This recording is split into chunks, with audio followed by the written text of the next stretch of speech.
So I got a lot of comments like this on a video that I made recently where I talked about how my neurologist originally told me I didn't need an MRI, but I pushed and I ended up getting one.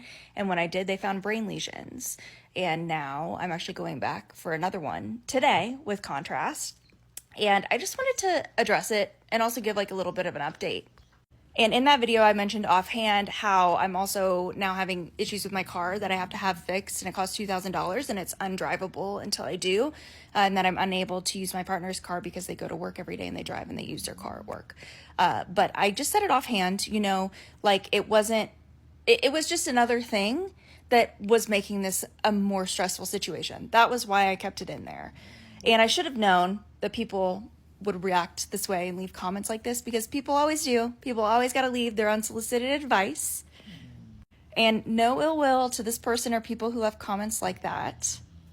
And regardless of how well-meaning this comment is, it serves to project shame onto the individual for a systemic issue, which is not okay. Everybody knows that your health is most important. That was not the point. The point was to show how many obstacles people have to face to get adequate health care.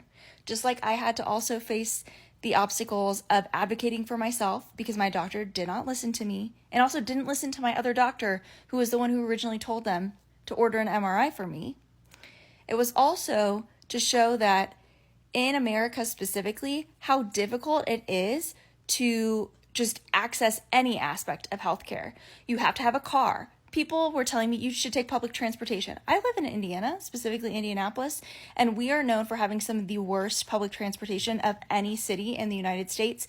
But there's a lot of states that are like this, that have just completely abysmal public transportation.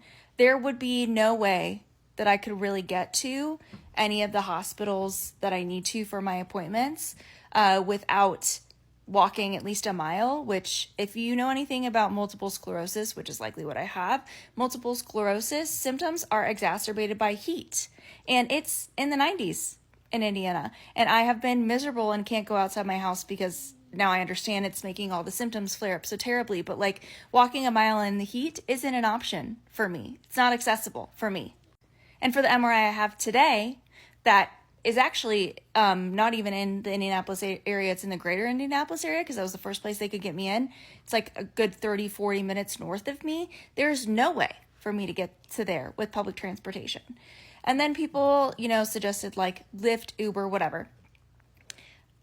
As a woman, it's scary. I'll just say it's really scary to use Lyft or Uber by yourself. Not to mention, that's so much freaking money for a 40-minute drive north to get an Uber there.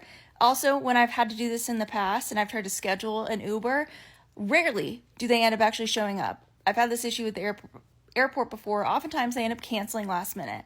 Other people suggested looking to see if there's medical transportation available by your insurance or your state. Of course there isn't. I live in a red state. And also, medical insurance doesn't want to offer anything more than they absolutely have to. So no, there's not an option for me to take like a medical taxi. I have a lot of like personal trauma when it comes to depending on people, because I grew up in a household of abuse and was forced to be like the lead caretaker of my parents and my siblings. So it's very difficult for me to ask a friend. I did end up deciding, because they were able to get me in today, and I have to take medication beforehand to help me stay calm while I have the MRI, that I need someone to physically take me. So I asked my friend, and they're coming to take me, and I'm so thankful for them, and I love them so much.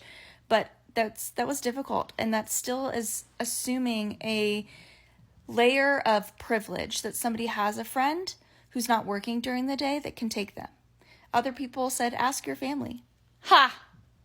I have no contact from my parents. It's like kind of my whole niche, because my parents were abusive. And actually that's been one of the hardest parts of this, is I keep yearning for a parent, but not my parent, because I know that if I asked my parents for help with this, they would make it so much worse, especially because my mom is a doctor and is convinced that I could never be sick with anything. So yeah, I want people to realize, if you're disabled already and you're having a lot of health issues, it is incredibly difficult to get to those appointments. The healthcare system is not accessible for most people, especially not for disabled people. And to respond like this is to kind of like shame or put onus back onto the individual and imply that like you're letting yourself fall when it's a systemic problem, okay? It's not the individual's problem. It should not be this difficult for me to get adequate health care. I should not have to jump through all these hoops to get adequate health care. And because you're the person that needs it, they expect you to do all the legwork and put in all the work. And it's frustrating. It's really frustrating. So I just hope that people, if you see this, that maybe you'll have more empathy, move with more empathy and understanding, and recognize that like when people share hurdles, they're not sharing it wanting a lecture about how, well, they need to get over the hurdle because your health's more important. You need to find a way. Your health's more important. That's not helpful. They're looking to be seen. They're looking for someone to sit with them and say, that's really hard. That sucks and it shouldn't have to be that way. That's all we want. We're going to do the thing eventually. Obviously, we're going to figure out a way. Or if we don't have access to it, we might not, and our health might succumb because of it.